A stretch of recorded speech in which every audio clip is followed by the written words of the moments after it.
దేవునికి స్తోత్రం. హల్లెలూయా.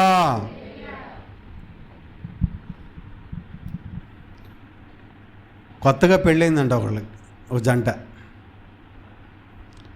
ఆ పక్కింటి ఆవిడందంట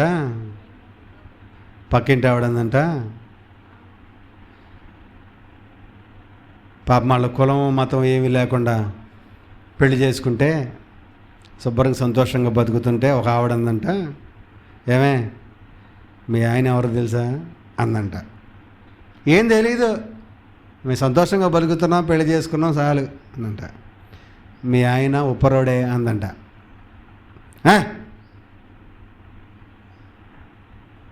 నమ్మలా.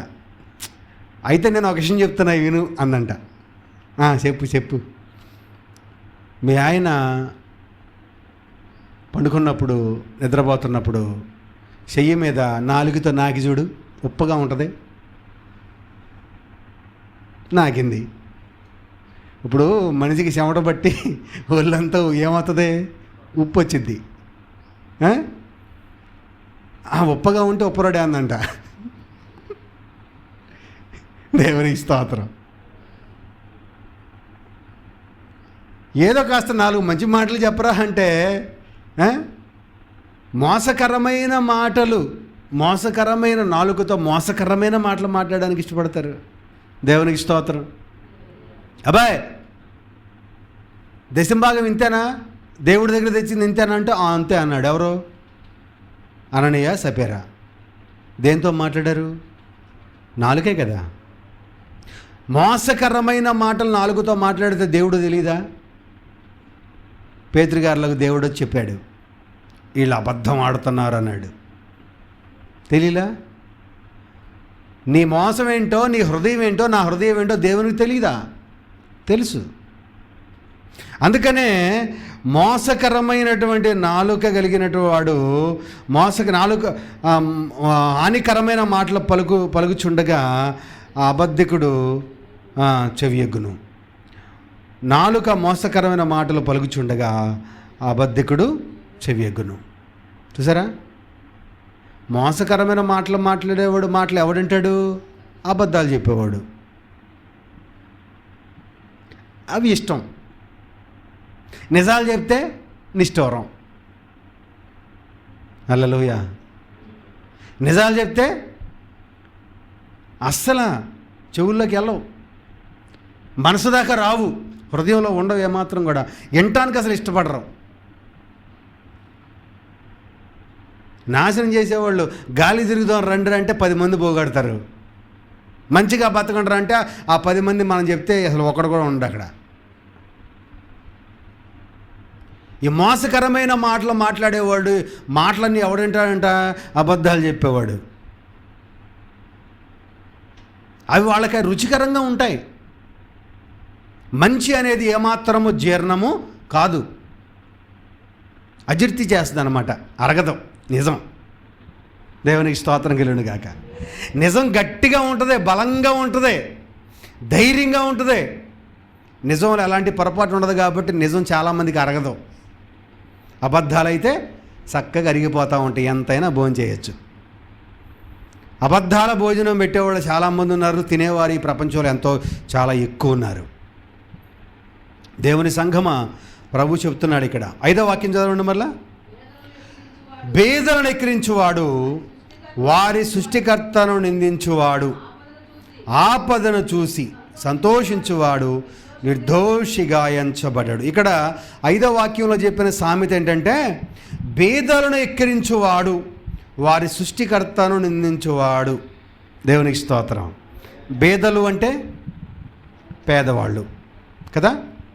చాలామందికి డబ్బున్న వాళ్ళకి, కాస్త కలిగిన వాళ్ళకి, ఆర్థికంగా సెటిల్ అయినటువంటి వాళ్ళకి పేదవాళ్ళు చూస్తే చాలా చిన్నతనంగా, చిరాకుగా, వాళ్ళ స్థాయి ఏంటో వీళ్ళ ఆకాశంలో నుంచి ఊడిపడినట్టు, అమ్మ కడుపులో పుట్టలేదన్నట్టు, దేవుడే మమ్మల్ని భూమి మీద పడేశాడన్నట్టు, వాళ్ళు ఎందుకు పనికిరారన్నట్టు కదండి. కోటేశ్వరుడు ₹1,00,00,000 ఇల్లు కట్టాలనుకున్నాడు. ₹1,00,00,000 ముందు పెట్టుకుని పోగేసుకుని భార్యాభర్త ఇద్దరు కలిసి ఇల్లు అయిపోను గాక, ఇల్లు కావాలంటే అవుద్దా? దానికి ఎవరు కావాలి? ప్లాన్ వేసి ఒక ఇంజనీర్ కావాలి, గోతులు తవ్వేవాడు కావాలి, మట్టి మోసేవాడు కావాలి, రాళ్ళు మోసేవాడు కావాలి, సిమెంట్ తెచ్చేవాడు కావాలి, టాపీ పని చేసేవాడు కావాలి, ఎలక్ట్రీషియన్, తర్వాత ఈ పైపు లైన్లు లాగేవాళ్ళు, దానికి పెయింట్ వేసేవాళ్ళు, ఎంతమంది పేదవాళ్ళు కష్టజీవులు పనిచేస్తే రేపొద్దున చక్కగా ఇంట్లో కూర్చుంటాడు. కానీ అతనికి ఈ పేదవాళ్ళందరూ, కష్టపడే వాళ్ళందరూ కూడా చాలా తక్కువ కనపడతారంట. పేదలను చూస్తే ఎక్కిరిస్తూ ఉంటారంట కొంతమంది. పూర్ పిల్లర్స్ అంట, స్లమ్ ఏరియా అంట, దేవునికి స్తోత్రం, మురికి వాడలంట, దారిద్ర్య రేఖకు దిగువన ఉన్నవారంట. ఇప్పుడు అందరూ పల్లకెక్కితే మోసేది ఎవరని ఒక సామెత ఉంది కదా. అందరూ కోటేశ్వర్లు అయిపోతే ఈ ప్రపంచంలో సెంటర్లో సోడాలు ఎవరు అమ్ముతారు, పెరుగు ప్యాకెట్లు ఎవరు అమ్ముతారు, బియ్యం ఎవరు అమ్ముతారు, లేకపోతే కోడి మాంసం ఎవరు అమ్ముతారు, రోడ్డు పక్కన చేపలు ఎవరు అమ్ముతారు, రోడ్డు పక్కన ఫ్రూట్స్ ఎవరు అమ్ముతారు చెప్పండి. ఆటోలు ఎవరు తోలుతారు, రిక్షాలు ఎవరు తోలుతారు, జనాలు ఎట్టా తిరుగుతారు. అందరూ కోటేశ్వర్లు అయిపోతే విమానాల్లో తిరగాలి, ఇక కారులో తిరగాలి. తోలేవాళ్ళు లేకపోతే ఈ కోటేశ్వరుడు ఎక్కడికి వెళ్తాడు చెప్పండి. ₹1,00,000 పెట్టి కారు కొనుక్కున్నాడు, డ్రైవర్ కావాలిగా, అది తోలడం రాదు. కాబట్టి దేవుడు ఎవరికి ఎంత ఇవ్వాలో, ఎవరిని ఏ స్థాయిలో ఉంచాలో, పేదవాళ్ళుగా పుట్టించేదాయనే, ధనికులుగా పుట్టించేదాయనే, దరిద్రులుగా పుట్టించేదాయనే, అంగవైకల్యము గలవారుగా పుట్టించేదాయనే, అందముగా పుట్టించేదాయనే. సృష్టి, దేవుని యొక్క సృష్టి ఇది అంతా కూడా. దీంట్లో అందముగా ఉన్నామని అందహీనుని మనము తక్కువ చేయకూడదు. దేవుడు మనకు ఆస్తి ఇచ్చాడు కదా అని పేదవాడిని తక్కువగా మాట్లాడకూడదు. మనకన్ని విద్యలు తెలుసు కదా అని ఎందుకు పనికిరారని ఎవరిని తక్కువ చేయకూడదు. దేవునికి స్తోత్రం కలుగును గాక. మన పెద్దలు చెప్తూ ఉంటారు, ఒక పండితుడు, బ్రాహ్మణుడు, అంటే ఇంతవరకే వాళ్ళే కదా చదువుకునేది, మిగతా వాళ్ళు చదువుకునేది లేదు. ఈ పండితుడు, పంతులు గారు ఒక పడవెక్కి వెళ్తున్నాడట. వెళుతూ ఆ నది మధ్యలోకి వెళుతూ ఆ ప్రయాణం కొనసాగుతూ ఉండగా ఆ నావను నడిపించి ఆయన అన్నాడంట, ఎరా చదువుకున్నావా అంటే, లేదు దొరగారు, లేదు నాయనగారు, చదువుకోలేదు. వినండి. ఎరా నీకు జంతు శాస్త్రము తెలుసా? తెలియదు సార్. వృక్షశాస్త్రం గురించి తెలుసా? తెలియదు సార్. ఆ శాస్త్రం తెలుసా, ఈ శాస్త్రం తెలుసా అని శాస్త్రాలన్నిటి గురించి అడుగుతున్నాడు. నాకేమీ తెలియదు సార్ అంటున్నాడంట. ఎందుకురా బడుద్దాయి, పనికి మాలినవాడ, చదువు లేనివాడ అని తక్కువ చేసి ఎట్లా పడితే అట్లా మాట్లాడుతున్నాడు ఆయన్ని. ఏమండి, పేదోడు అంటే అలుసు కదా, పేదోడి మీద ఊరికి వెళ్ళిపోతారు, డబ్బునోడ మీకు వెళ్తారా? వెళ్ళరు. పేదోడు అంటే అంత అలుసు అనమాట. ఎట్ట పడితే అట్ట మాట్లాడుతున్నారంట. నది మధ్యలోకి వెళ్ళిన తర్వాత ఈ నావకి చిన్న బొక్కబడి కింద నీళ్ళు వస్తున్నాయంట. ఈయన గమనించాడు, నీళ్ళు వస్తూ ఉన్నాయంట. అన్నాడంట, గురువుగారు మీరు ఇప్పుడు దాకా నన్ను ఇన్ని శాస్త్రాల గురించి అడిగారు కదా, మీకు ఈత శాస్త్రం తెలుసా అన్నాడంట. ఏమి శాస్త్రం? ఈత శాస్త్రం. ఓయ్ అదేమిటిరా, నాకు తెలియదురా అన్నాడంట.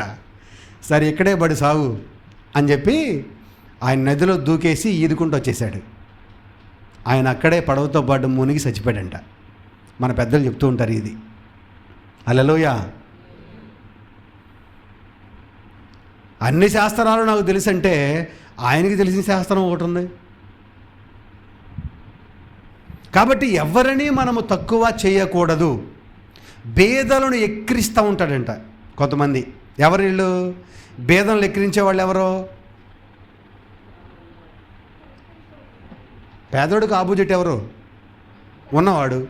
అంతే కదా. దీనిలో పెద్ద పరీక్షలాగా ఆలోచిస్తున్నారు. అన్నీ కలిగి ఉన్నవాడు బేదవాడిని ఎక్కిరిస్తాడు. దేవునికి స్తోత్రం కలుగును గాక. చెప్పండి హల్లెలూయా. కనీసం బండి కూడా కొనుక్కోలేకపోతున్నారు. మీరేం సావుకులు? దేవుడు మిమ్మల్ని ఆశీర్వదిస్తే కనుక, దేవుడు ఆశీర్వాదం మీ మీద ఉంటే కనుక సైకిల్ వేసి తిరుగుతారా మీరు అన్నాడు ఒక ఆయన. దేవునికి స్తోత్రం. ఆయనకి తెలియదు ఏంటంటే మొట్టమొదటిగా బైబిల్ గురించి తెలియదు అని పాపం. అపోస్తులుడైన పౌలు పాదయాత్ర చేశాడు, పాదాలతో నడుతూనే సువార్త చేశాడు. 12 మంది సువార్థికులు అపోస్తులు ఏం చేశారు? పాదాలతోనే సువార్త చేశారు, నడుచుకుంటానే. వీళ్ళు అభిషేకం లేనివాళ్ళ, ఆశీర్వాదం లేనివాళ్ళ. యేసుక్రీస్తు ప్రభు వారు కూడా 3.5 సంవత్సరాలు నడిచారు ఆయన భూమి మీద. ఆయన కూడా పేదవాడేనా? అక్కడ కూర్చున్న వాళ్ళలో నేను కూడా ఒకడిని. దేవుడు ఈరోజు నన్ను కారు మీద తిప్పుతున్నాడు. దీవెనలో ఆశీర్వాదాలు కావాలంటే దేవునికి ఇవ్వడం పెద్ద విశేషం కాదు. ఏమండి? పెద్ద విశేషమేం కాదు. పిల్లాడు 2 సంవత్సరాల పిల్లాడు ఉన్నాడు అనుకోండి, 38వ నెంబర్ సైజు ప్యాంటు కొంటామా? సెపరేట్ అమ్మా. మా పెద్దడు టీషర్ట్లు తేవాలనుకో, ఆడి సైజు నాకు తెలుసు. మా చిన్నవాడు తేవాలంటే ఇంకా తక్కువ ఉంటాడు, ఆడి సైజు కూడా నాకు తెలుసు కదా. ఇప్పుడు ఆడు ఉన్నాడుగా, పడుకున్నాడుగా, మేరీ వాళ్ళ అబ్బాయి. ఆడి సైజు తెచ్చానికి వీడి సరిపోతాయా? వీడి సైజు తెస్తే ఆడి కుదురుద్దా? ఎవరికి ఎంత ప్యాంట్ వేయాలి, అంత ఎవరికి ఎంత షర్ట్ వేయాలో. ఏమ్మా, బీసెన్ రోడ్లో మా పిల్లలు చిన్నపిల్లలప్పుడు చొక్కా 10 రూపాయలు, 5 రూపాయలు, ఒక 10 రూపాయలు, 5 రూపాయలు, 15 రూపాయలు పెట్టుకుంటే నిక్కరో చొక్కా వచ్చేది, తెచ్చేవాడిని అప్పుడు. ఇప్పుడు అది చేసుకుంటారంటే పిల్లలు ఎంత ఎదిగారో వాళ్ళకి ఎంత అవసరమో దాన్ని బట్టి ఇస్తాం. దేవుడు